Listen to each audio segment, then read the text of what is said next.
Okay, it's preparing to live stream.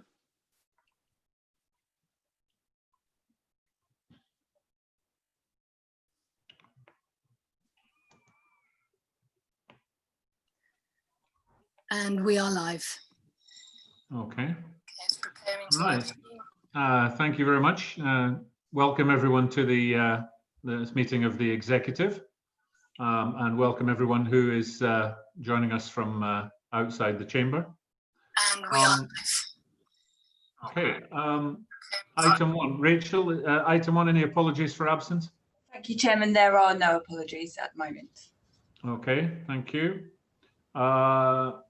Members of the executive, the minutes, are you happy for me to sign them as a true record of the last meeting on 26th of May? Agreed. Agreed. Okay, thank you. I'll sign those when I'm next in the chamber. Do we have any declarations of interest or anything we're going to be discussing this evening?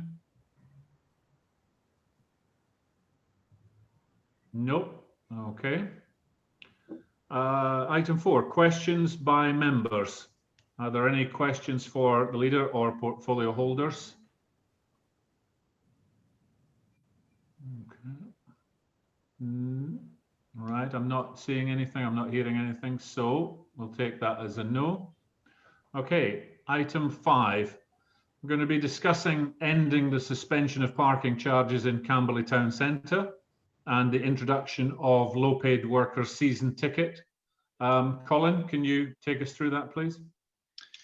I can indeed. An interesting paper, given as the portfolio says in the box on the front page. I am after look after business and transformation, and I think this is a two-sided paper, I guess. One side reintroducing charges, which is a difficult decision given where we are, and secondly, the introduction of a season ticket for lower paid workers, which I think is probably quite a good proposal and something good to offer to our town centre users and workers. So the government reduced the COVID-19 measures and allowed non-essential shops to open on the 15th of June.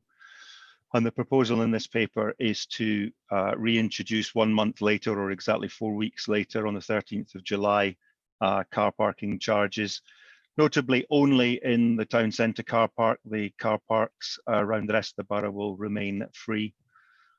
As I say, with my business hat on, I think it's a tough decision, but it's a tough decision for the council finances too. Parking is by far our biggest earner. The flip side clearly being, we're still in the midst of redeveloping the town centre itself, and businesses are literally just the first opportunity to reopen and start to grow again. And as I say, I genuinely am torn, although I'm here presenting a paper to say that we should reintroduce those charges. On the flip side, I can be far more positive about trying to reintroduce or to introduce a parking subsidy season ticket.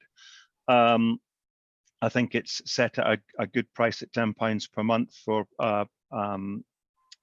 workers, lower paid workers. We set out some of eligibility criteria, but in essence, it's they will be there or thereabouts at the living wage, and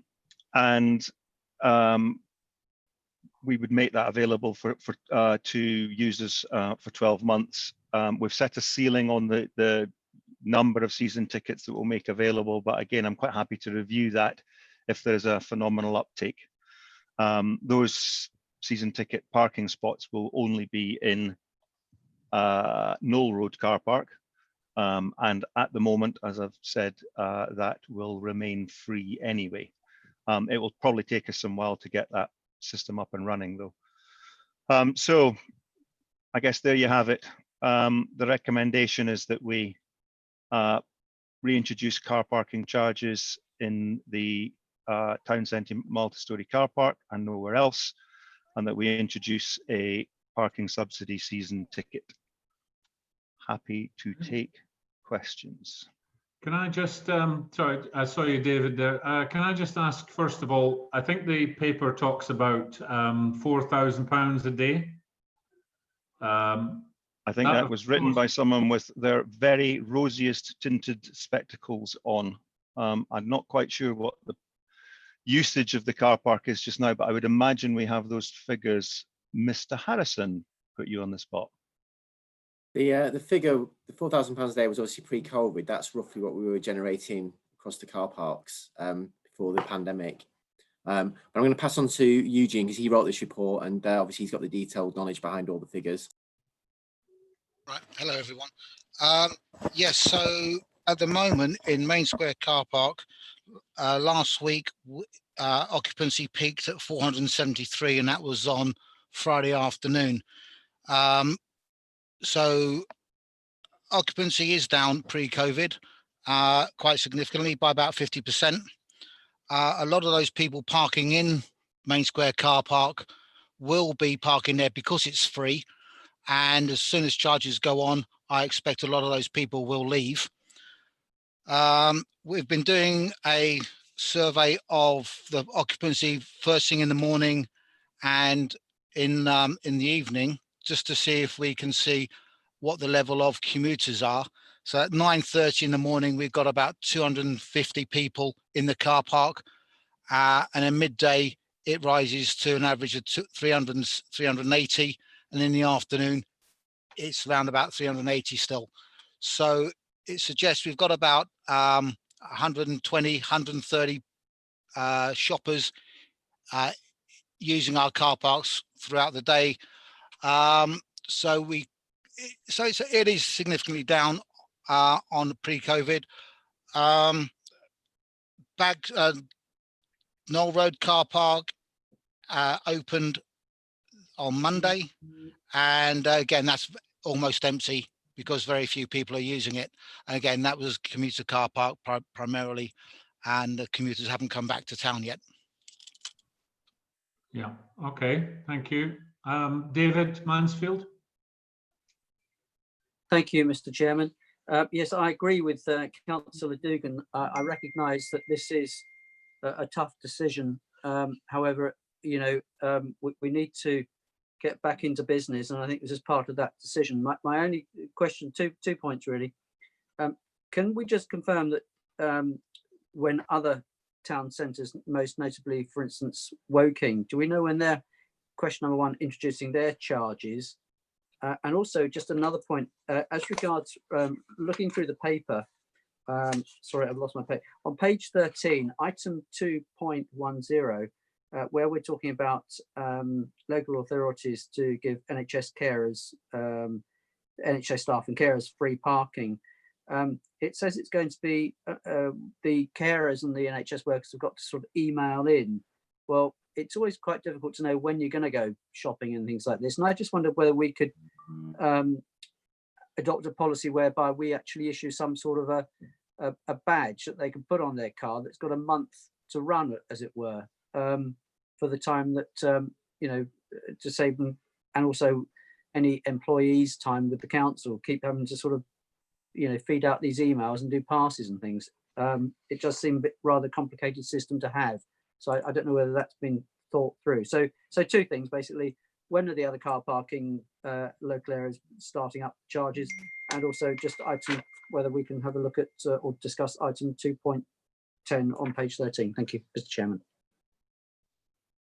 Me to take those? Yes, please. Go along. Okay, so there has been a discussion between the leaders across Surrey to bring the charges in all at the same time, and you know, because I think, you know, and you know, I don't think anybody particularly wants to do it, given what business and town centre businesses have been through of late.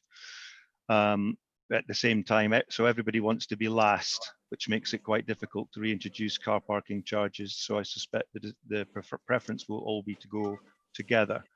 I think the intention with the NHS piece, and again, I'm happy to defer to either Eugene or Daniel, but I think the intention with that pass scheme is that they would email in once to give the details, in effect to register with our parking services team that their car and registration number they are NHS users, and then they would not need to re-register.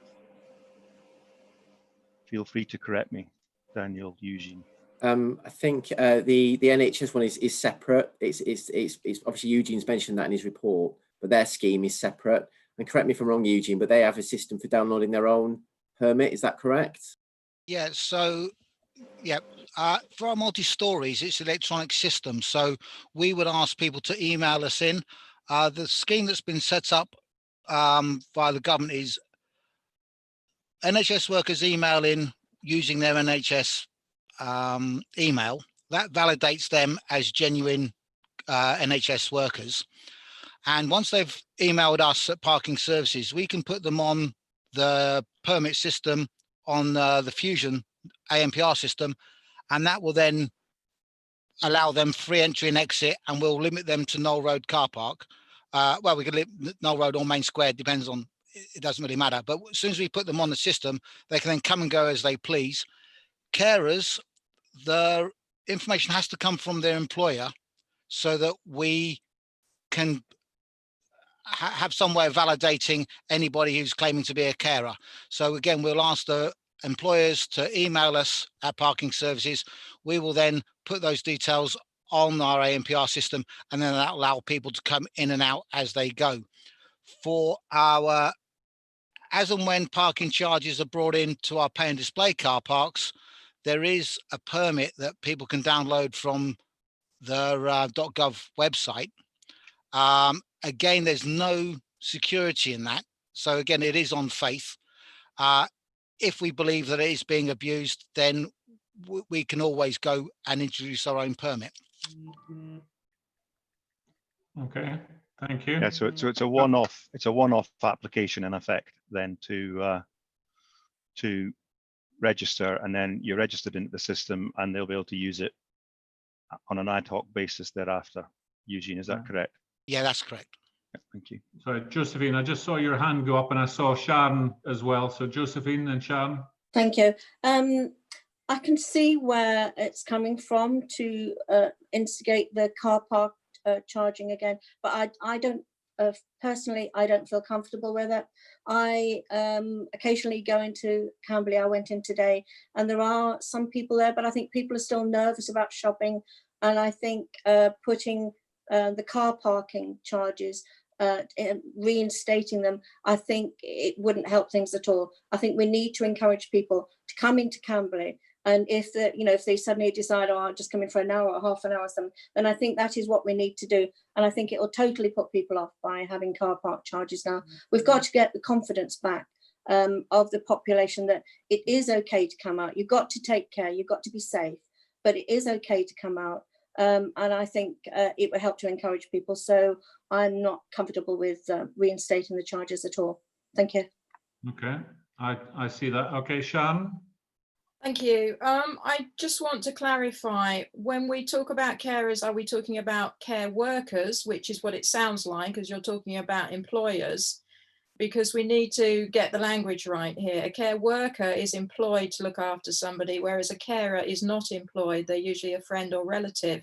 So the language used here is extremely confusing. And would we actually consider carers, i.e. relatives, friends of people that they're looking after, receiving such a permit as well? I guess again, I'd need to defer on that. I suspect the definition will be in the instruction that's come from government. That said, even if the instruction that came from government that they were paid and employed carers, it doesn't stop us as a borough council stretching that to a wider carer community if we felt that was a good thing to do, which it seems to be a fairly sensible thing to do. And secondly, that it is something that we can manage. And off the top of my head, I can't think how we would do that, but it cannot be beyond the wit of man or our ANPR system. It's interesting that we're having more discussion about who we can not charge for parking, rather than actually putting it up. I saw Robin and then Sashi, if that's okay. Oh, Robin. I saw your hand go up there. Oh, I saw your hand go up there, Robin, and then Sashi. When you go, Robin. Hello. I didn't realise I put my hand up, but I'm happy to speak if you want me to. Yeah, sorry, I thought you did. Sorry. Can you hear me? Yes, yeah, go on. Yeah, I would personally believe that we should not put parking fees up at the moment. It will act as a deterrent to people coming to Camberley Town Centre, which is the opposite of what we're trying to achieve, particularly when it's in the middle of a building site. I think it's just totally the wrong thing to do at the moment. Okay, thank you. Sashi? Thanks, leader. I actually agree with what Rob just said. I think it's a wrong thing to do. I know we are going to have an economic crisis soon. We don't know how many shops will open soon after this crisis. And discouraging people to come in by increasing or even remotely charging anything would only have a negative impact. I really genuinely believe that it should be free. I also fully understand we have to raise the money, and the £4,000 is quite a lot of money for a council like us. But it's time for us to sort of say, this is different, because COVID-19 has been really, really severe on the economic front. And we have to encourage people to come in. Like Rob said, our town centre currently is like a building site. So we have to encourage them to come in. And even if we decide to do it, I would strongly suggest, if the exec decides to do it, I would strongly suggest that you increase the free parking from 1 hour, possibly to 2.5, 3 hours. That will encourage people to come do their shopping and go away without feeling they are being penalized for using the town centre. Okay, thank you. Christian, sorry if I'm using first names here, but I don't have the normal sign thing. So Councillor Wren, I know you, Christian, and then Sean Garrett. Yeah, I have to agree. You're in a really tough spot here. I mean, I don't envy you in this situation, because really you're looking at about £360,000 loss over a last 90-day window if you're looking at £4,000 loss. But the problem is these businesses will be seeing very, very little footfall already. So the question is do the businesses take the hit by we putting the parking on? So the parking comes on and some people go, oh, I'll go someplace else where there's no parking, or I'll continue to do it online. Or you keep the parking free and have the public body take the loss for the private companies that are struggling. And that's the problem you've got. My opinion is, and I think this is shared by some others, which is that the public body's got to take the hit. And it's no great answer, but it's definitely the situation you've got. You've invested in Camberley Town. These businesses are going to need as much help from us as they can get. And if that means that we've got to take the loss, then I think we should take it. But tough decision. Okay. Thank you. Okay, appreciate that. Okay, Sean. Thank you, Chair. I totally agree with most of the colleagues that have already spoken. I'm just looking at the charges, and I suspect one of the better solutions would be to go as we are with Knoll Road, which is increase the free parking and then go into the next tier, whatever that is. So if it's 2 hours, 3 hours, whatever that is, I think that's probably the better solution. So people coming in, if they're staying longer, then they start paying, but they're not paying the higher tier. It's difficult. I know we need to try and recoup some costs, but obviously there's going to be businesses out there that are going to struggle. And if people start seeing that the parking charges are going up, then they might not want to come into town. So yeah, I tend to agree with most of my colleagues. Okay, I have to say I share everyone's concern both ways, that this is a kind of a damned if you do, damned if you don't kind of thing. And I think that what I'd like to try and do, perhaps Eugene or Daniel could help me here. I would really like to get a much stronger feel for how much we're actually talking about. I think 4,000, as Colin said, 4,000 a day, that's definitely pre-COVID, and that is probably every single car park, you know, maybe on a very, very good day. Because I think it's about, what, £1.5 million or something, which I'm not sure if that's what we normally take. I think we take slightly less than that, just from memory. I could be wrong. But what are we actually talking about over the next 3 months? What do we project as a income genuinely over the next 3 months? And I'm only talking about, the paper's only proposing that we reintroduce the fees for the Camberley car park. So we've got to take out the bag shots and all the rest of it. All right. And then we're saying with COVID now, I'd like to say post-COVID, but nearing the end of COVID, what do we genuinely think we would give up if we postponed introducing the parking for, say, the next 3 months? I think in the report, Eugene points out that if basing it on 25% footfall, then you'd be looking at £1,000 a day, 50% footfall, £2,000 a day. Yeah, as you said, £4,000 per day was the income level that we were seeing pre the pandemic. So in reality, the loss based on the current footfall levels and projected footfall levels will be between £1,000 to £2,000 a day. Just one other quick point I wanted to point out is that we're not actually proposing to increase charges. We're just proposing to reinstate the existing charges as they were pre the pandemic. I just wanted to make sure everyone was clear on that. Okay, so if I'm understanding this correctly, if we take the numbers at being £1,000 to £2,000 a day, that's what we would expect to come in. We're looking at, in the next 90 days from the 13th of July, we'd be looking at 90 to £180,000 income, right? But we're going to give up a third, between now and then, we're going to give up until the 15th of July. So almost a quarter of that. So we could be looking at somewhere in the region of 60 to 120K. All right, that's what my numbers come out at. If we were to postpone putting up the parking fees for not until the 13th of July, but the 13th of September, sorry, 15th of July, I'm getting this, 13th of July, 13th of September would be 3 months out. We could be looking at 60 to 120K we're giving up. Okay, is that about right, Daniel, or Eugene? Yeah, I'll trust your arithmetic on that. Yeah, I'm sure that's correct. Yeah. Right. Okay, Victoria. Thank you, Chair. Mine is just a slightly different approach, and that is that we charge for anything over 4 hours, so that those people that are commuting and travelling to London and maybe using the car parks for that purpose are charged in the same way.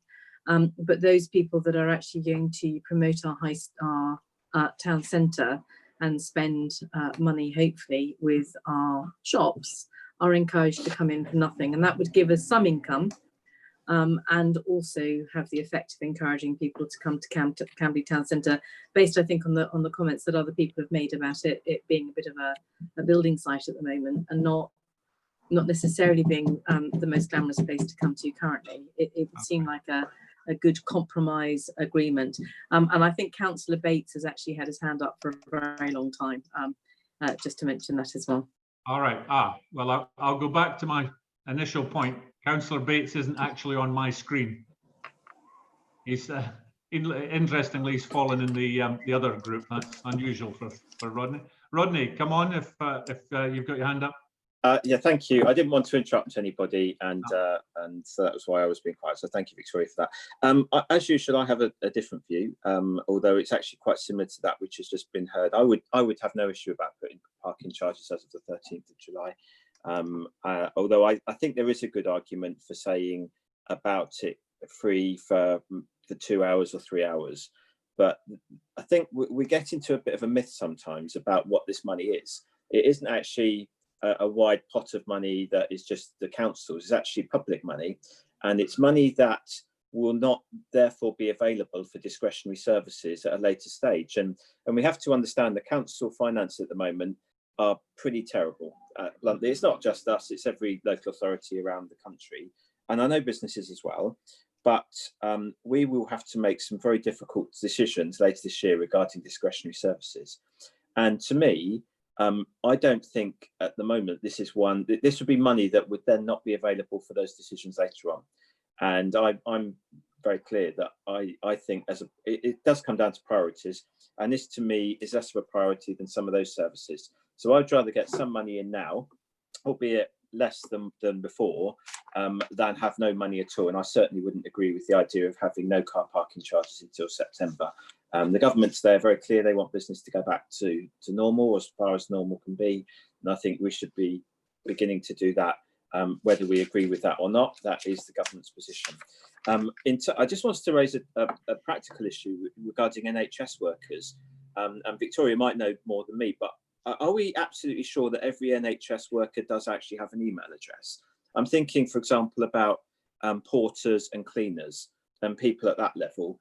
I can't think that they would use an email. And yet these are exactly the type of people who I would assume we actually want to have access for free parking. So I just want that just to be perhaps clarified as to whether or not every worker does have an NHS email address. I personally wouldn't. I have been a carer, as people know. You can be registered as a carer by your GP. I personally wouldn't agree with the idea that every registered carer should automatically get free parking, because there's a wide variety. It's not very progressive policy in my view. But I'm not going to. It's not something I would die in a ditch over. And I would be delighted to. Final point. I would be delighted to see this lower wage parking subsidy ticket introduced. It was something that was put forward, I think, a couple of years ago, was ridiculously thrown out as far as I can recall, and is now being reintroduced. And whoever's idea it was to reintroduce it, I think should be applauded, because it should have come in by now. And I don't understand why it was thrown out in the first place. But if it's coming in now or at some near point in time, then that's very good, and I would definitely support that. Okay, thank you, Rodney.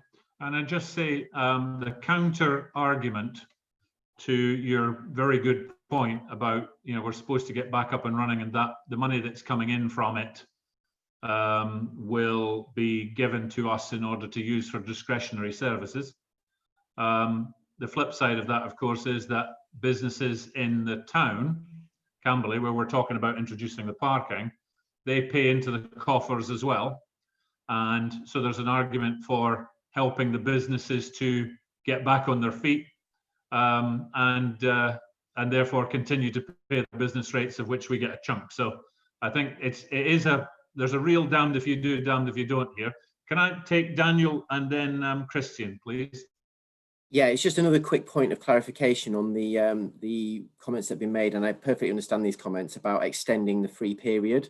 We're going to carry on offering 1 hour free at Knoll Road car park. If we extend free parking beyond that too much, then we will see next to no income, because the vast majority of people that come to Camberley now and have come to Camberley for many years generally stay for less than 2 hours. The 2 hour parking tariff is the most popular parking tariff by far. So if we were to extend it too much beyond that, then you'll be looking at, again, a massive reduction in income, because that's where the vast majority of our income comes from, is from that short visit, those quick, because Camberley is that kind of town where people come in and do lots of quick errands and things like that traditionally. So I just wanted to make sure people are aware of that as well. Thanks, Daniel. I think it's good that you clarified that, but I think we're actually all, we all understand that the paper is saying, let's go back to charging from the 13th of July and we'll get as much money in as we can.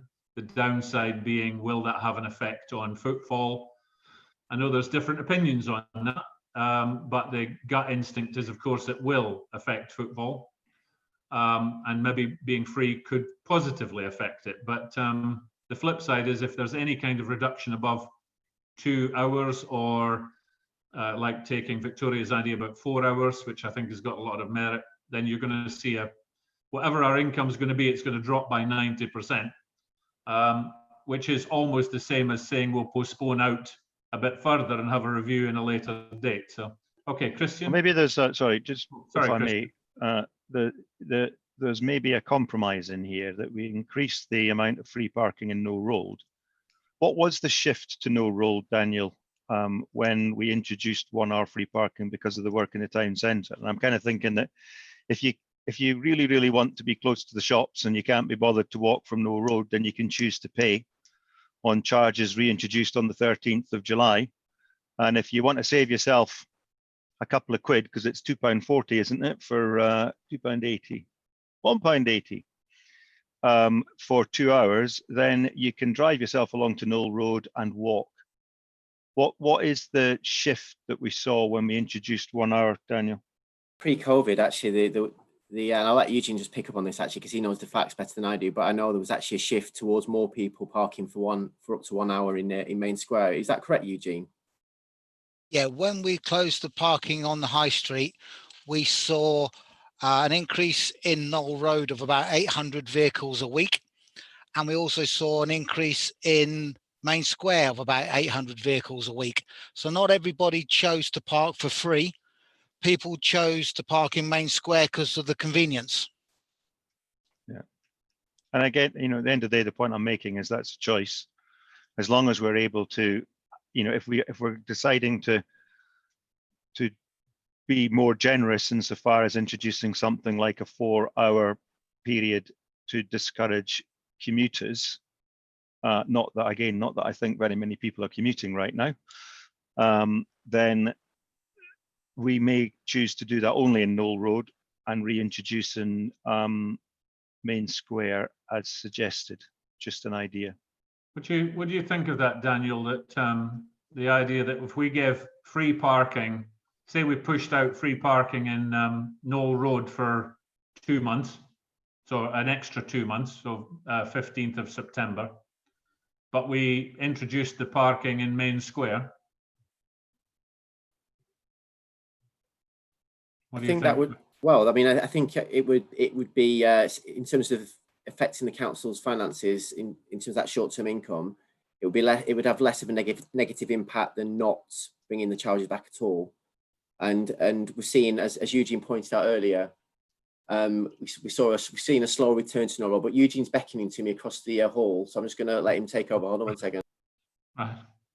Beckoning or waving frantically? Both.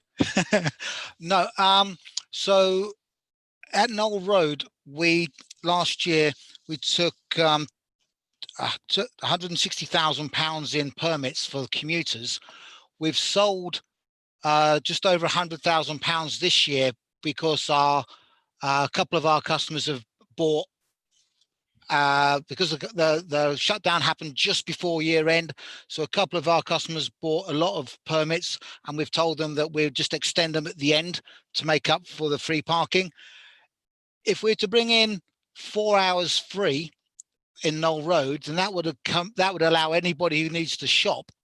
By charging for commuters, it would then potentially protect the money that we've already received, because otherwise we would then suffer a hit next financial year, because whatever this free period is, we would add on to the permits that we've already sold, and that's in excess of £100,000.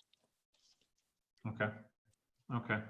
So it sounds like a preferable piece then to offer, however long we decide in terms of free parking at No Road only, that we introduce the charges as set in Main Square, because there are people quite happy just to pay for the convenience, and I get that.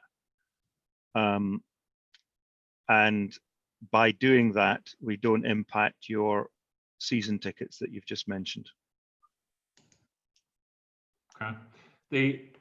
Let me just put the devil's advocate there. This is I want to try and get this as right as we possibly can, so I'm taking my time to just explore it, right? But if we're suggesting that free parking, it will encourage people to come into town and use the shops, but we're going to make it less convenient for them by saying you've got to use Knoll Road where it's free. If you want to park next to the shops, then you have to pay. We seem to be kind of doing neither one nor the other. We're not giving free parking to encourage the people to come into the shops, and we're saying that one that you can have is by far the less convenient, and our experience tells us that. Right, that people will, you know, in pre-COVID days, they would rather pay in Main Square than walk from Knoll Road. Right, and if we're going to say, it seems like a nice compromise that what we do is we make Knoll Road free and charge for Main Square, but I think what we might be doing is we're saying the one that most people want to use and would use to come in and use the town, we're going to make the one that you charge for. Right? I'm not sure it's satisfying the whole thing about if we're not going to introduce the charge, we're doing it because we want to encourage people to come into town. I'd be happy to hear views on that. Sashi? And then Christian? Thanks, Alan. I mean, I can understand the 4-hour argument. I think the best compromise, I think, is what you suggested, 3 months of free parking. If that the exec doesn't want to carry that one, I would suggest that we go for 2 hours, simply because 2 hours actually is good enough to go shopping, but it should not, we should not discriminate between Knoll Road and the main car park. It should for both car parks, because we have got a building site there on top of everything else. So we have to be a little bit more pragmatic in this decision. That's my sincere view. Thank you, Chris. And then Josephine. Yeah, I agree with Sashi. I think we've also got to keep in mind that the 3-month window is a lot, for me, is a lot favorable.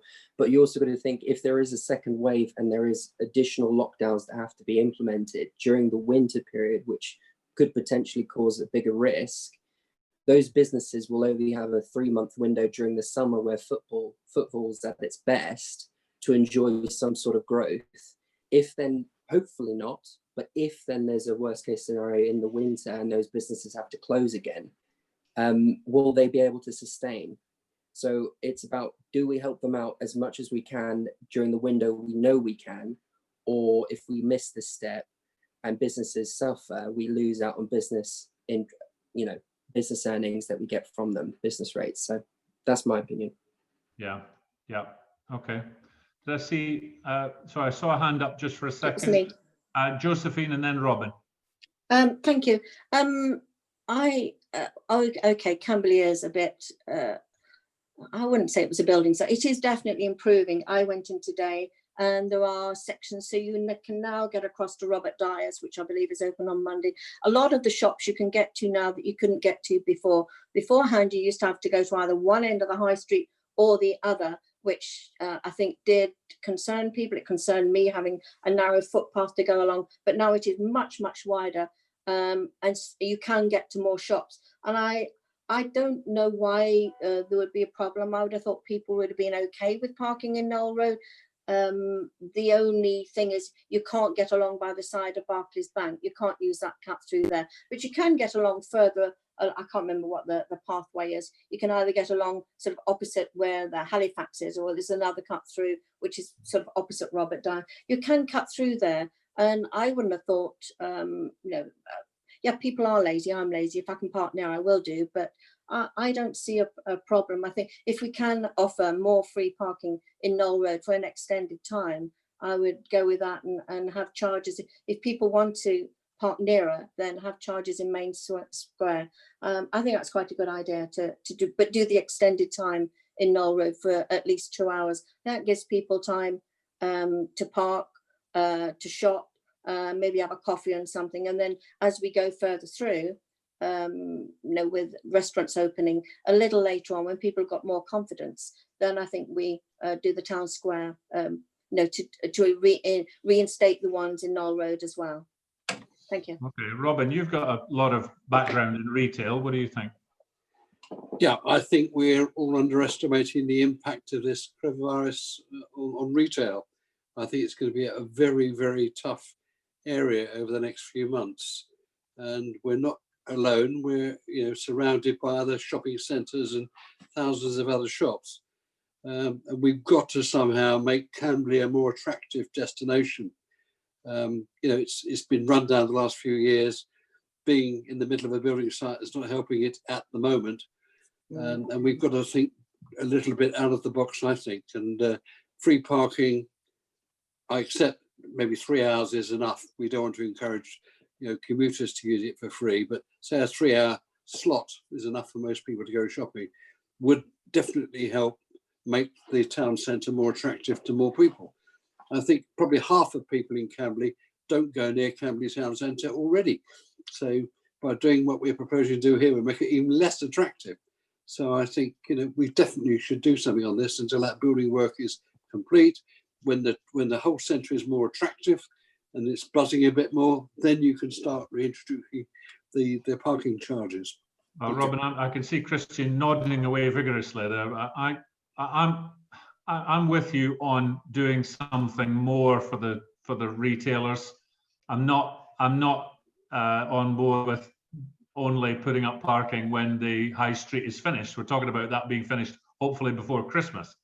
I think we've heard from everybody. If you're on my screen, there's no hands up. If you're off the screen, you don't know if you're off my screen, but please feel free to shout if you've got anything else to contribute. But where I'm coming down is that I think that we're talking about 90 to 180k over the next 3 months. We're already prepared to give up any parking between now and the 13th of July, which is 3 weeks away, which is almost a third of that. I do take the point about that's discretionary income that we could use, but we have used reserves for some other things, and I think this is a worthwhile thing to use reserves for again. I want to do everything I possibly can to help the town get back on its feet. I think this is a small price to pay for hopefully securing a large income from the retailers. I did like Victoria's suggestion about commuters, and I think just looking at the fees are 180 for 2 hours in Main Square, but it's 350 for 4 hours. And maybe that's why, as you say, 2 hours is the most common, but that's the lowest amount of parking we do. We don't do 1 hour. So 2 hours there. I like putting in either a 3 or 4 hour free limit and then charging for commuters not being able to just use the car park for the train station. That also helps us retain that 100k that we've already got in. So I would like to hear from the executive members, that where do you come down on that we do not put the parking prices up on the 13th of July, but put them up on the 13th of September. That gives the shops another 2 months of free parking. That could cost us up to about 120 grand. But we'll put a 4 hour limit. So you get free parking at Knoll Road and Main Square up to 4 hours. Because I do think commuters would actually park in Knoll Road for free all day and then walk across to the station, right? So at 4 hours free parking in Knoll Road and Main Square, that then negates the discussion about the free parking for the low-paid workers, etc. Although I'd like to agree that that is put in as per the paper, and then we have a look at that again when we go to put it back in September. So can I just go round the executive? Adrian? Yes, I'm very happy to agree that. So no increase until the 13th of September, and then up to 4 hours free parking for all. Yeah, I'd go with that. Yep. Okay, David Mansfield. Yeah, totally agree. 13th September. Yeah, it's a good one. Certainly in light of all the roadworks and all the rebuilding. Superb. Okay, Josephine. Yeah, I'm happy to support that. Totally agree. Thank you. Okay. David Lewis. Yeah, I can support that one. Okay, good. Colin, this is your paper, and I'm sorry, I'm kind of arguing against your paper here. But you And did it say you were sounds very torn. much like, given the fact that you've come to me last and everyone else is agreeing with the 13th of September, that no matter what I say is going to be rather unsuccessful. But I have to say I wouldn't agree with that. Right. I think I prefer the idea that we leave Knoll Road wrong. We leave the multi-storey car park where it is, and change Knoll Road to probably actually 3 hours, looking at the charging structure, and given that we know that 2 hours is the most popular parking anyway, because it will at least provide some income. And at the end of the day, shoppers then have a choice. I agree entirely that we should bring in the scheme for low-paid workers. And I think we also just need to Sharon's point, agree what we mean by carers. And at the risk of being mean-hearted, but supported by Rodney, I would suggest that we go for carers who are employed. If for no other reason, it will be an awful lot easier to administer. Okay, right. There's a couple of notes there, but I wanted to hear from Rebecca, who is actually last. Right, not you, Colin. So I didn't try and trap you at the end. So Rebecca.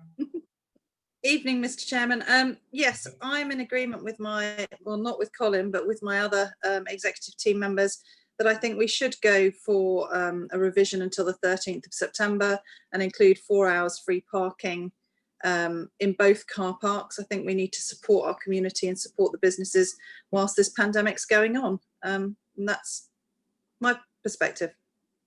Okay. So I'm now not at all clear. If we're having a review on the 13th of September, is that about not introducing charges until the 13th of September? Or are we saying we're going to provide 4 hours free in the multi-storey car park and Knoll Road until the 13th of September, and then we're going to review again? Yeah, that was my proposal. I think Rebecca kind of said it just slightly differently to I did there, right? My proposal is that we put in for the first 4 hours, it's free parking at Main Square and Knoll Road. Okay, 4 hours and above, people are paying in both of those car parks. All right, and that goes out for an additional 2 months, so out until the 13th of September. We would review as an executive before then and decide whether it gets extended or whether we then implement the car parking fees, as in the first 4 hours or 2 hours, 3 hours. Okay, so a review before the 13th of September, and 4 hours and above gets charged in both car parks.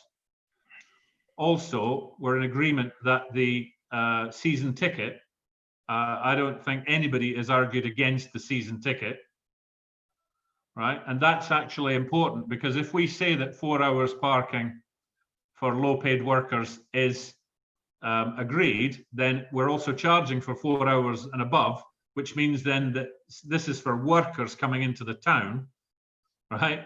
Then they would get free parking for 4 hours, right? Yeah, they would dive out and bring a car back in again, get another 4 hours in their lunchtime. I think I'd rather they paid a season ticket, £10 a month, and were able to park and get on with having their lunch and doing things properly. So I think that goes through as well in my proposal.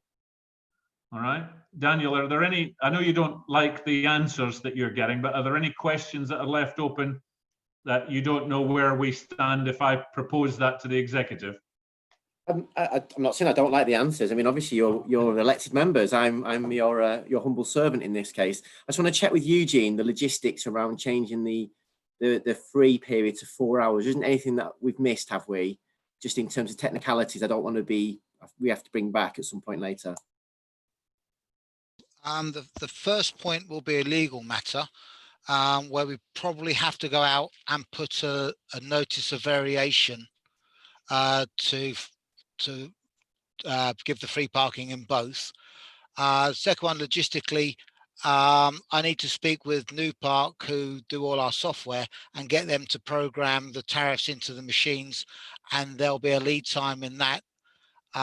So I'll have to confirm as soon as we can do that, when we can. So I think I have to hand over to Gavin to see what legal notices we need to put in place to bring in the amendment. Did we, Eugene, did we have to do a legal notice to tell people we were turning the charging back on again? No, we didn't do a legal notice. We did it, I think it was an emergency decision. The No, law, I mean, what's been proposed now, if we'd have said yes, would we have had to do a legal notice to tell people that we were turning the fees back on the 13th of July? No, I think if we're going to turn the fees back on, all we'd be doing is reversing an emergency decision and bringing in the charges. Okay. To give free parking for 4 hours in Main Square and 4 hours in Knoll Road. Now, technically, legally, any change should be notified. I think Gavin is waiting to correct. Okay. Okay, Gavin. Hi, yeah, it's Gavin speaking. Yeah, so we'd have to do a variation as per it's the Traffic Regulation Act 1984. That's the regulations that require us to publish a notice of variation because we're essentially changing the tariff. So it's under those regulations that we would publish a notice. Okay, but the way we're changing it is in actual fact we're making it free for 4 hours, right? I think a notice is. I'll double check it, but my understanding is the notice is required whether it's detrimental or beneficial. It's the fact that it's a change. Okay, and is there any, from your experience, is there any time scales where this will make the 13th of July, where we're introducing a 4-hour parking fee now, reintroducing a 4-hour parking fee? Is there anything to stop it coming in by the 13th of July? I'll have to double check. It's either 14 days or 21, okay. but I'll have to double check the time scales. Right. And then the thing about the software, I'm hoping is that we're worrying about nothing, because if a software company can't turn up to 4 hours of parking to 0 instead of £2.30, we've got the wrong software company. So okay. Sorry, so I think right. Yeah. Okay. The legal notice has to be advertised for 21 days. So again, it has to go into the paper on each location, and we generally put it on the website. So we're looking, so we'll probably not be able to make the 13th of July. Okay. But what I can do is I can put together a timetable, because again, I think this meetings can be called in until the 30th of the month. So it'd be the 2nd of July is around about the day the paper's published. So 3 weeks after that. So it's around about the 23rd of July is the earliest we could bring this in. Okay, I find it, Gavin, I'm going to just give this to you, but I find it very, very disappointing, right, that we want to reinstate if the paper said reinstate all of the charges, we could do it on the 13th of July. If we only want to reinstate half the charges, we have to do it later. Okay, so maybe you can look at that and see if there's some kind of emergency way of doing it. But I think the bottom line is the executive, if we agree this, we would be agreeing that you'd implement it at least as quickly as possible, and hopefully from the 13th of July. Okay. Okay, so I'll going with the software. We're going with the season ticket. I'm just going to go around sorry, Gavin, you were going to say? No, I was just going to say I'll double check the regulations just to see if there's any exemptions or any criteria that we can use to speed it up. And do you want me to feed that back to you tomorrow? Yes, please. And also, in terms of notice, you said about a notice in the paper and something. You know, I would like this done in skywriting by an airplane and on every social media that we possibly can. That we tell everyone that we are going for 4 hours free parking in the 2 main car parks in Camberley, and free continues across the rest of the borough. Okay.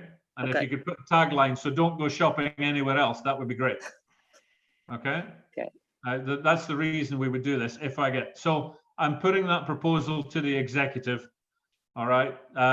We introduce parking fees in Knoll Road and Main Square at 4 hours and above from as early as possible, ideally the 13th of July. And we are going to go with the season ticket holders, selling them as per the paper for low paid workers. All right. That's it, I think. Okay, can I just have a thumbs up if you agree? And this is only the executive. 1, 2, 3, 4, 5. Myself is 6. Colin, where do you come out? I agree. You're agreeing. Okay, all right. So that's carried by the executive then, Rachel. Thank you. I'm sorry that was a long one. That took a long time, but I think it was when you're balancing two very, very difficult things, it's worth trying to get right. So I think we did. So we're on to the Kevin Cantillon Fund repurposing. Okay, Colin, this is you again. It is indeed. So everyone will remember the Kevin Cantillon shopfront scheme that we introduced, and to be fair, the economic development team have tried very hard to push it, including quite literally door knocking our businesses and leafleting them to try and get their interest in the scheme. It hasn't had the uptake that we would have liked, and in fact we've only managed to spend £13,000 of match funded money. So we're left with 87,000, and the proposal here is to change the scheme, and it will still, the idea is that it will still be for the businesses who would have qualified in the Kevin Cantillon shopfront scheme. But it's in essence to help them with COVID-19 secure changes and or marketing costs to let the world know that their business is back open. The biggest issue, as I understand it, with the shopfront scheme is it's not necessarily down to the leaseholder to change the shopfront, but down to the freeholder. And if the freeholder isn't interested, then it's harder for them to get that approved, and that's why we didn't really have the uptake that we had wanted previously. Clearly, the COVID-19 piece is entirely down to the leaseholder, ditto the marketing. So hopefully this will have a much greater uptake and will again be seen as a positive support for businesses. And just so that we're absolutely clear, businesses across the entire borough, not just in Camberley Town Centre. And in fact, funnily enough, the shopfront scheme, I think, was more generous outside Camberley Town Centre than it was in the town centre. But nonetheless, just for clarity, this is a borough-wide fund, and we would seek any business across the borough to come to us for match-funded grants to assist with COVID-19 secure and marketing costs. Good. Okay. Are there any questions from either the executive or other members? Again, I'm sorry, just shout because you may not be on my screen. No. Okay. I think I would say that, oh, sorry, Robin. Yeah, Robin Perry. Yes, thank you, Chairman. We just need to be careful how we phrase the offering on this. I think it's a very good idea as described. I would hate to see it buried in bureaucracy. I think as long as there's a half sensible idea coming from the retailer who wants help, that needs to be sense checked. But that's about all. Then we go with it. We don't want 24 pages of bureaucracy and 6 committees looking at every proposal, because that will kill it dead again. So I'd my comment, the reason, as I've already said, that the shopfront scheme wasn't successful is absolutely not down to the difficulty of applying. My memory serves me right, it's a 4-page application, and it doesn't require any committees to go through. The issue with that one was the fact that the freeholders weren't as supportive of updating their shop fronts as the leaseholders would have liked them to be. This is a relative requests for funding as we possibly can. Good. Okay. I take your point, Robin. I would actually say that, and if anything, I'm very proud, and Tim has every right to be very proud of how systems have been adapted in order to be a quick response during this crisis, and I would expect this to be the same. It's not just a simple giveaway. There has to be a good business case for it, but you're absolutely right. No one is going to make them jump through hoops because frankly, they've got other things to be doing where they could probably get more money, and they don't want to do this. So I think that's good. Are there any other questions on this transferring or transforming the Kevin Cantlin Shopfronts improvement to the Kevin Cantlin Business Improvement Fund? No? Okay. All right. So executive, we're being asked to resolve. Chair, sorry, sorry. Councillor Emma McGrath has her hands raised. Okay, sorry, Emma, you're not on my screen, so Oh, no, that's please, fine. please, if you wave and I don't see you, please shout. So Emma, Okay. yep. Can I ask though, even though that they're going to change this over, if businesses do want to actually have their shop fronts done, will they still be able to apply for that as well? I don't think we're now saying we would rule out doing their shop front. I think we're saying if that business says it would help my business enormously if I could redo my shop front, and the economic development team say that's absolutely obvious and right, then I think we would support that. Am I right in saying that, Colin? I can see absolutely no reason why we wouldn't. Brilliant. We've tried Yeah. very hard to make that scheme work, and No. I would be delighted to have another one. But I think we're going to open it up. it's- Yeah, I think have- we're going to I open have it up, said Emma. to- Oh, Yes, sorry. yes, I have said to a couple of businesses in the village, and they didn't know. So, yeah, I just wanted to make sure that they could still apply if they wanted to. So, yeah, I that's think, fine. I Brilliant. think now that we're giving, the truth is, if you look at this paper, we are giving the officers a tremendous amount of flexibility on how £87,000 can be spent. And I would say ordinarily, the executive would look for a lot tighter criteria on how the officers want to spend £87,000 of taxpayers' money. But I do believe it's the right thing to do because it says part two is work with the actual businesses to find out what they want and what can we support. And nobody knows better than the businesses themselves. And secondly, we go and talk to other local authorities, boroughs and districts to find out if they've had any good experience of having done things, and then we'll learn. I like that phrase, stealing with pride. If other people have got good ideas, then we should use that as well. So I think it's right in this instance to give the officers, the economic development, and Colin as the portfolio holder, that freedom to decide what is it we can do at a very, very local level to help businesses get back up and running. Brilliant. So I'm happy with that. Okay. Thank you. Thank you. Sharon? Okay, thanks, Emma. Sharon? Thanks. I'm just wondering whether there is something that we could be reassured about, that local smaller businesses would be given a priority to this fund rather than perhaps multinational corporations that we may have in the town centre. As already said, the same criteria that is there for the shopfront scheme will exist for this, and that absolutely precludes Boots and Sainsbury's and everybody else. I can't remember, you're not allowed to have more than 4 branches. I can't remember the exact scheme, but you have to be a small independent.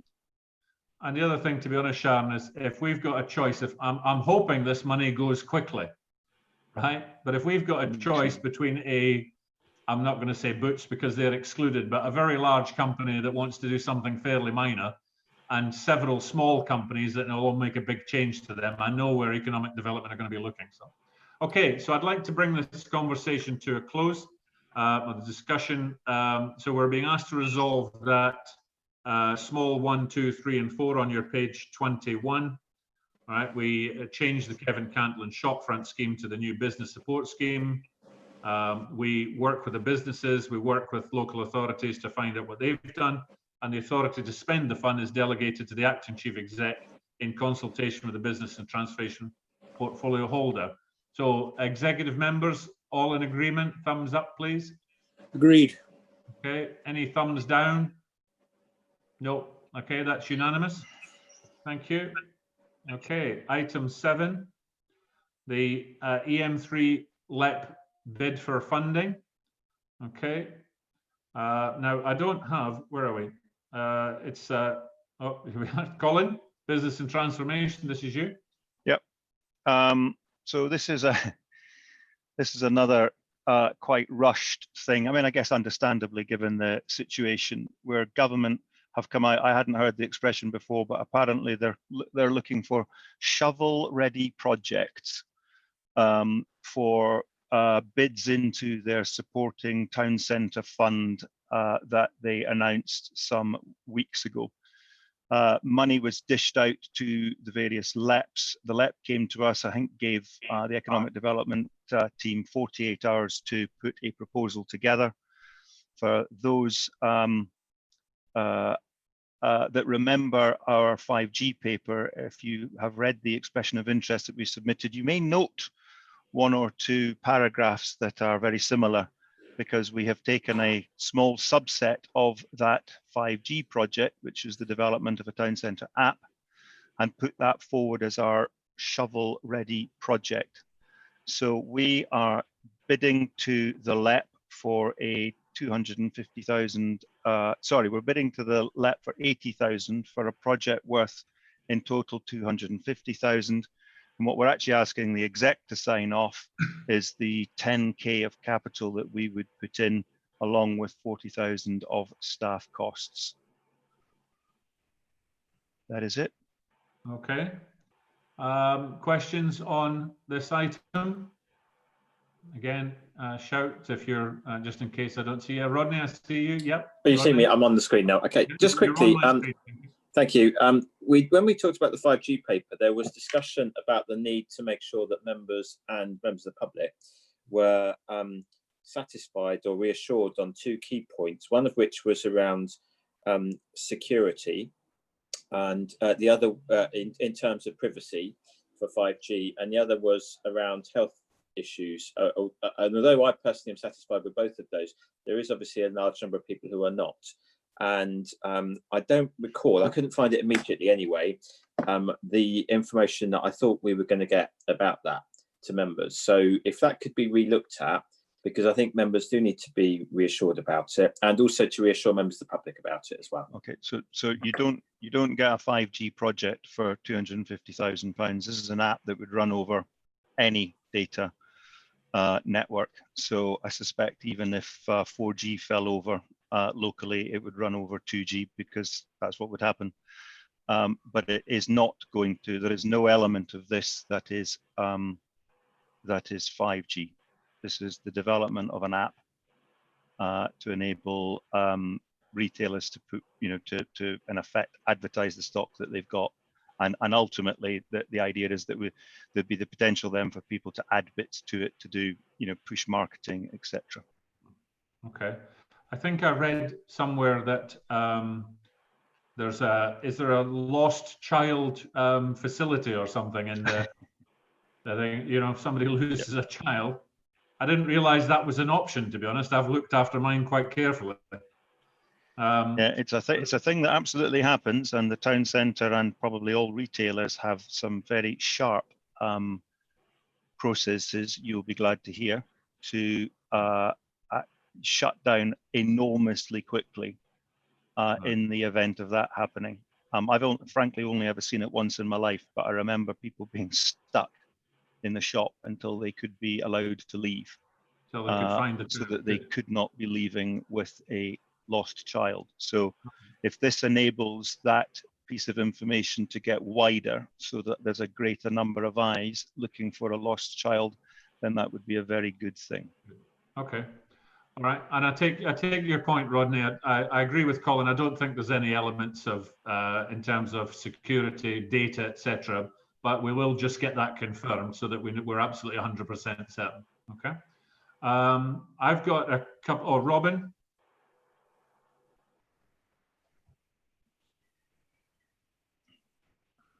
Thank you. Yep. Have we established who will own this system and what will be the share of advertising revenue from it? Because it's obviously based on it's an advertising generation machine, isn't it? Can you read my notes from you? That's exactly what I was going to ask. Who owns the app, and how do we get income from it? I guess, is that you, Louise? probably thought it would. Yeah. Yeah, I'm just having a quick look. With regards to, I'd have to come back and just give you the answer to that. Teresa, I don't know if you're on the line actually. Are you there? I'm here, yes. So because it would be publicly funded, we wouldn't be looking at generating revenue for the first 12 months. However, there would be income from it through membership once the pilot 12 months has ceased, and marketing revenue can be gained. So that will need to be another decision to be made going forward, but it wouldn't be something we'd be looking at in the first 12 months due to funding. Okay, but there is a projected income revenue from advertising on the app.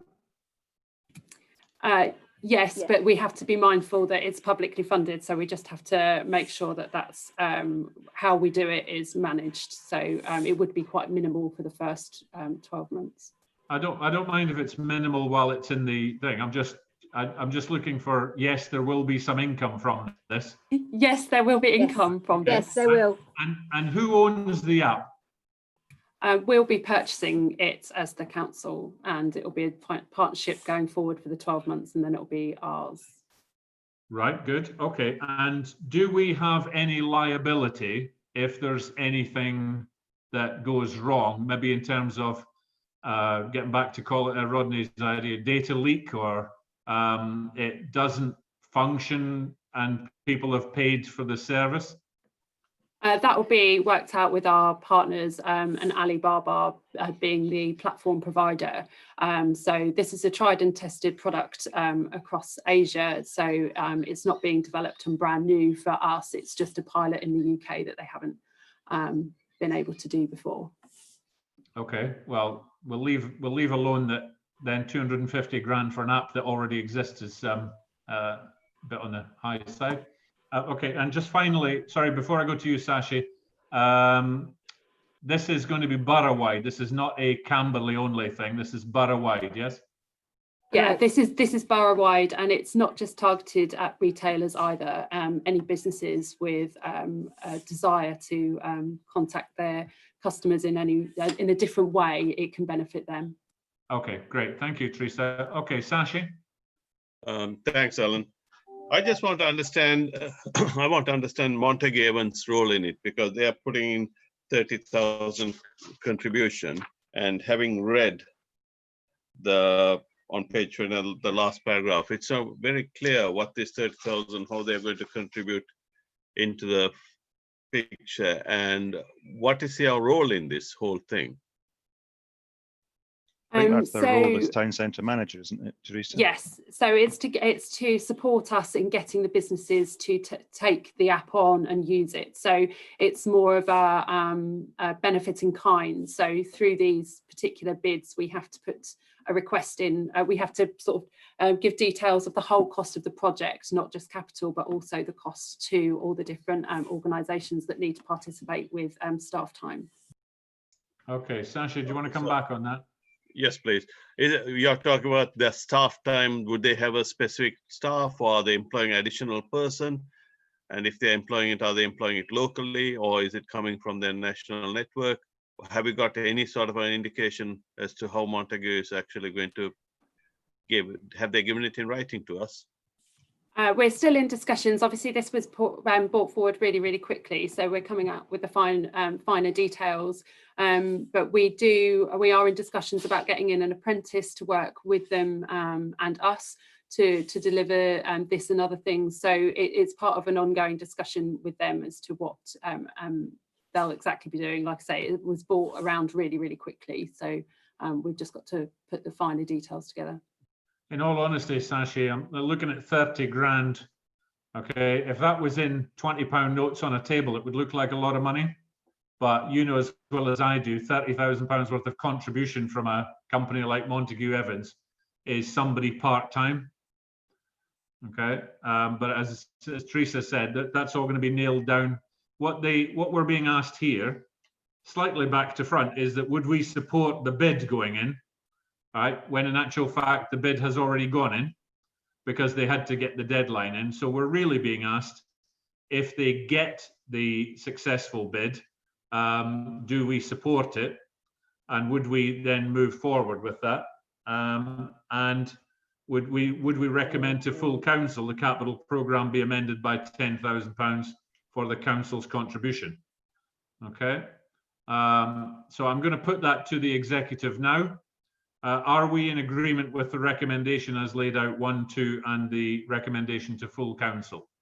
So if I could just see a show of hands, yes, yes, yes, yes, yes, and yes. Okay, so that's unanimous. Thank you. Okay, and finally, item 8, highways liability. Okay, for to support social distancing messaging in the borough. Forgive me, but I think it all says 2 meters. Should it say 2 meters, or should it now say 1 meter plus if you can? It's amazing how fast these things move, isn't it? Right. Although this is the leaders one, I would like, if I can, who's the best? Is it you, Louise? Yeah. Or is it? This is a little unusual, isn't it? Because we wouldn't normally have liability for signs that we put in the street or on pavements. This would normally be picked up by county. Yeah, that's correct. So we're now being asked if we want to put those signs out, which, let's face it, are now out, okay, then that we accept liability for them. What kind of liability are we talking about, and why is the borough being asked to take liability when it's normally the county? I think the reason for that is that I suppose more locally we understand what businesses actually want to do, and we're in conversation with them on a regular basis. So one example, and I am just using Camberley as one example.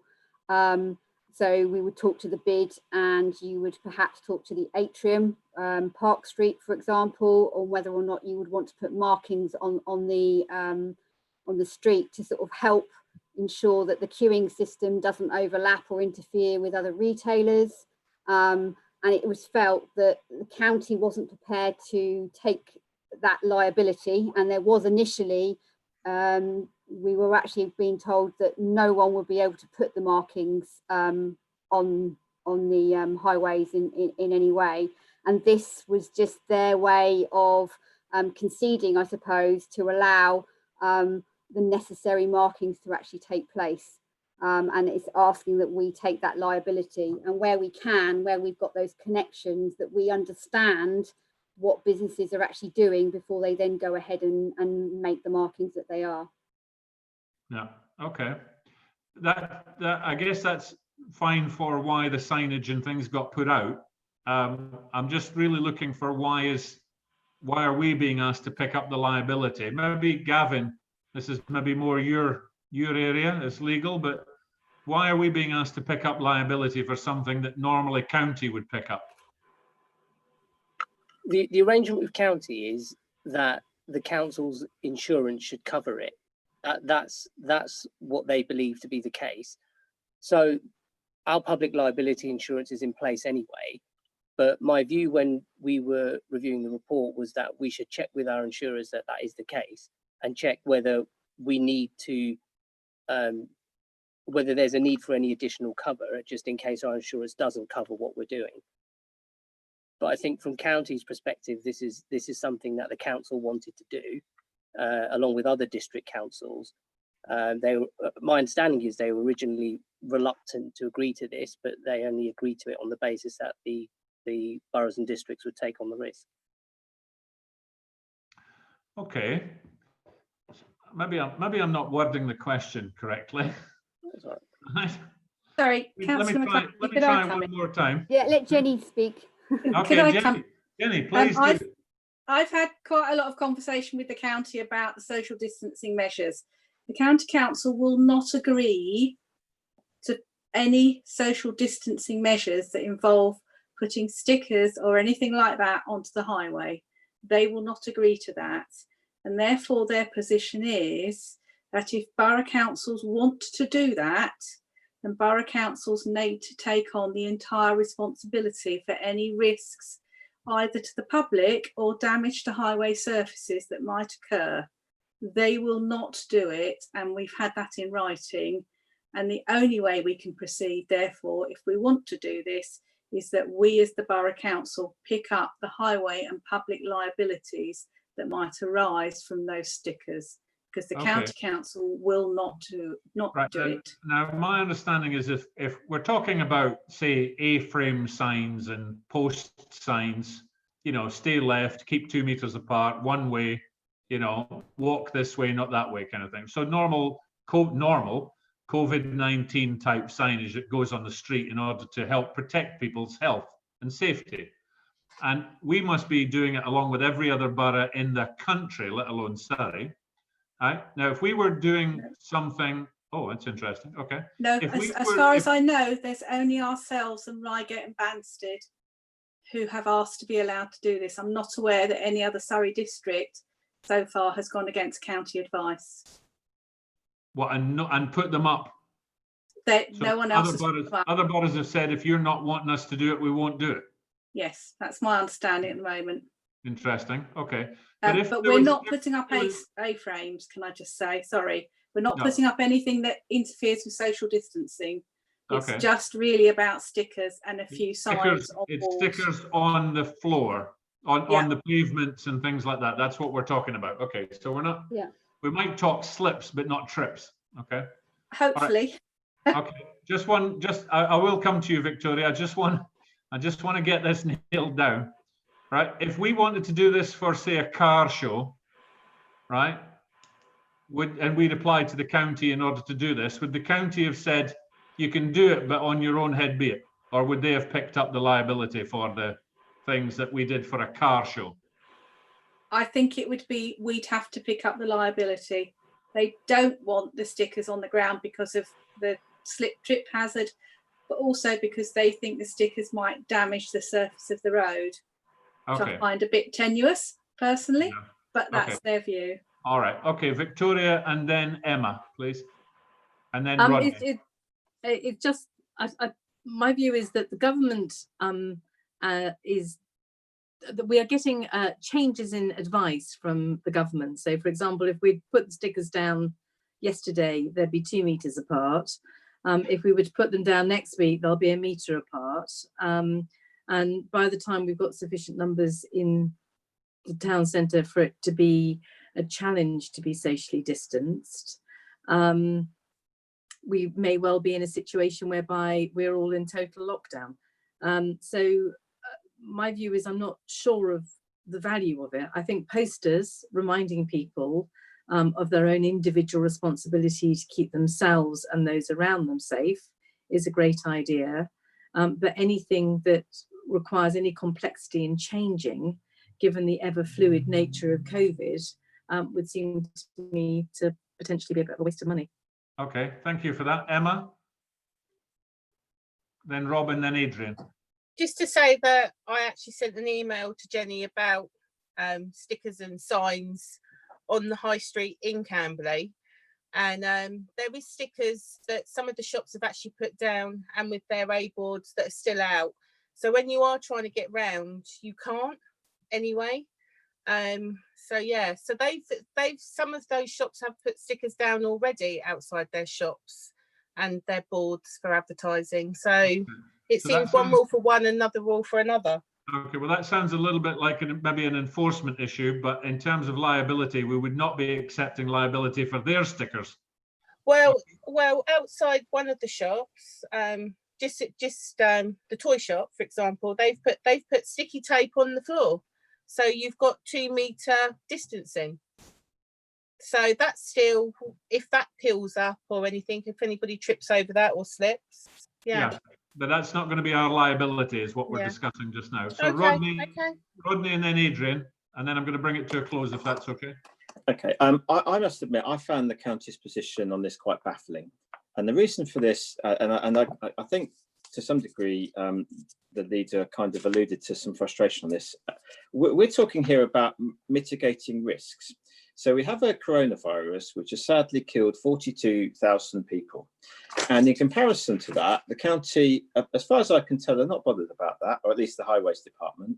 but they are bothered about the theoretical risk of somebody slipping on a sticker and potentially injuring themselves, of which, having done some research on that today, I couldn't find a single example anywhere in the country of anybody dying from that. What I did find was a very large number of people who have injured themselves through utter failures by the highways department to maintain their own pavements, potholes, etc., that frankly they should be spending their time rather than wasting it on this sort of thing. And this, I'm afraid, is really, I find very disappointing and frustration. Here we are as a borough council trying to do the right thing, officers trying to do the right thing, members trying to do the right thing, and this comes across as a job's worth attitude. This comes across as if we don't really care about anybody other than our little silo. And I'm afraid, I'm sorry if I've kind of come across quite negative on an attitude, but this is a risk of the country at the moment. And my own view is frankly, we should turn to get staffed. But as I appreciate, I'm not an executive member, what I would try and put forward as a practical solution with the recommendation is I think, regrettably, we have to. I do think at a political level, we should draw the county council's position to Michael Gove, because this is obviously a national issue which you alluded to, and it would be quite ridiculous if other county councils had this position, and I would definitely put a date on it. We should not have ongoing liability, and I would want that to be worded in such a way. This is the county council's responsibility. And frankly, they should be playing their part along with everybody else. Okay, thank you. And if I may, finally, Adrian, just conscious of the time. Thank you, Chairman. I rather agree with Victoria on this one. I've seen for myself stickers on pavements and roads and places around Sainsbury's and some of the bigger retailers. They look absolutely awful after about 5 minutes. They're grubby and horrible. I think people can make their own mind up. We've got to think about the term public realm. It is a public realm out there, and it's for people to follow the guidance of the government of the day on the distancing measures. I'm personally against putting them down. I've seen them in workplaces, and they don't last very long, and they do, in some occasions, turn out to be a trip hazard. I've certainly had that in the establishment that I work in. So I'm against them. I think it's a bit insulting to the public sometimes, where we railroad them into pens, if you like, outside shops. So I believe that the world is changing, and Boris spoke today about reducing the distance to 1+. Things are changing rapidly, and I think we might just be wasting a bit of time on this. Okay, thank you. All right. I'm going to ask the executive if we resolve that the temporary liability be accepted for social distancing decals on the pavements across the borough, which have been purchased and provided by the council and or collectively Camberley bid. I do think that Rodney's made a good point that it should be time bound. I'm not sure, Jenny, how we make it time bound. I think what we'd have to say is at some point these decals will have to come up, won't they? We're not going to leave them there forever. So I think there has to be an appropriate point at which we spend the money to take them back up. I think that should be an officer timed thing, but I think every member will keep an eye on that for you. And also I would ask that Gavin, okay, I think there's a strength of feeling here that says this is a bit ridiculous that the county are not playing their part in this. So I'd be happy for you to do a letter to county if Tim is on board with this, which I'd be happy to countersign perhaps to Tim Oliver, just laying out how we feel that this should not be something that the boroughs should be asked to pick up. Yeah, okay? that's fine. Would it be helpful if other councils also are prepared to write a similar letter? Yes, of course. Yeah, absolutely. If there's only Reigate and Banstead, I think you should definitely coordinate with them first. Okay. Okay. So are we members of the executive? Are we happy to accept the recommendation as I've laid out? Show of hands. Yes, yes, yes, yes, yes, yes, yes. Okay, so that's unanimous as well. Okay, so we are 9, there's the exclusion of press and public. We have an executive exempt item. So I would just like to thank everyone from the public who has joined us. Unfortunately, we're about to move into a confidential matter to be discussed, which can't be discussed in public. I hope you understand, and thank you very much for joining us.